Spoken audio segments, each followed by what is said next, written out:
High বন্ধুরা, আজকে করব লটিয়া মাছ। একটু অন্যরকমভাবেই করব।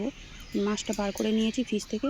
এদিকে ততক্ষণ বরফটা গলতে থাকুক, আমি কিছু সবজি কেটে নেব। এদিকে আলু, বেগুন আর পেঁয়াজ বার করে নিয়েছি, এগুলোকে কেটে নেব সরু সরু করে। আলু বেগুন কেটে ধুয়ে রেডি করে নিয়েছি, পেঁয়াজ ছাড়িয়ে নিয়েছি, কেটে নেব। আদা রসুন বেটে নিয়েছি।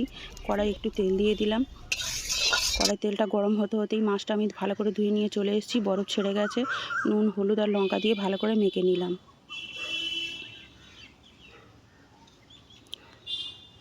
এদিকে কড়াই আমার জিরের ফোড়ন দেওয়া হয়ে গেছে, ওটা দেখানো আর হয়নি, ভিডিও আর করা হয়নি। তারপর তেজপাতা, শুকনো লঙ্কার ফোড়ন দিলাম। ফোড়নটা একটু হালকা ভেজে নিয়ে আলু, পেঁয়াজ আর কাঁচা লঙ্কা কেটে রেখেছিলাম একসঙ্গে দিয়ে দিলাম। বেশ কিছুক্ষণ নাড়াচাড়া করে নিয়ে আদা রসুন বাটা দিয়ে দিলাম। দিয়ে আবার কিছুক্ষণ নাড়াচাড়া করে নিয়ে বেগুনটা দিয়ে দিলাম। দিয়ে বেশ কিছুক্ষণ ফের নাড়াচাড়া করে নিলাম। নিয়ে পরিমাণ মতো হলুদ, স্বাদ মতো লঙ্কার গুঁড়ো আর স্বাদ মতো নুন দিয়ে দিলাম। দিয়ে আবার কিছুক্ষণ ভাজলাম।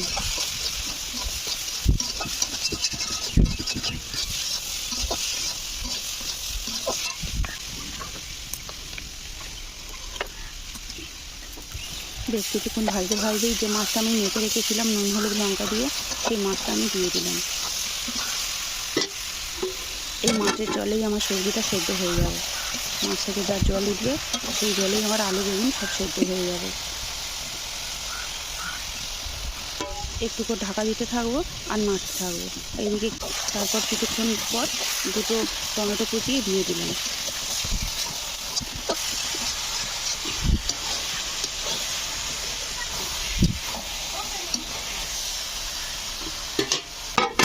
একটু গলে যেতেই মাছের কাঁটাগুলো যেই ছেড়ে গেছে, সেই তখনই কিছুটা যতটা পেরেছি কাঁটাগুলো বেছে বেছে ফেলে দিয়েছি। দিয়ে ভালো করে নেড়ে চেড়ে শুকনো করে নিলাম। দেখো আমার একদম শুকনো করে নিয়েছি, একটুও রস নেই। এই তরকারিটা খেতে খুব ভালো লাগে ভাতের সঙ্গে। এটা হলেই আর কিছু লাগে না। একটুখানি তরকারি দিয়েই এক থালা ভাত খাওয়া হয়ে যাবে। যাই হোক, রান্নাটা ভালো লাগলে লাইক, কমেন্ট, শেয়ার ও সাবস্ক্রাইব করো। সবাই পাশে থেকো।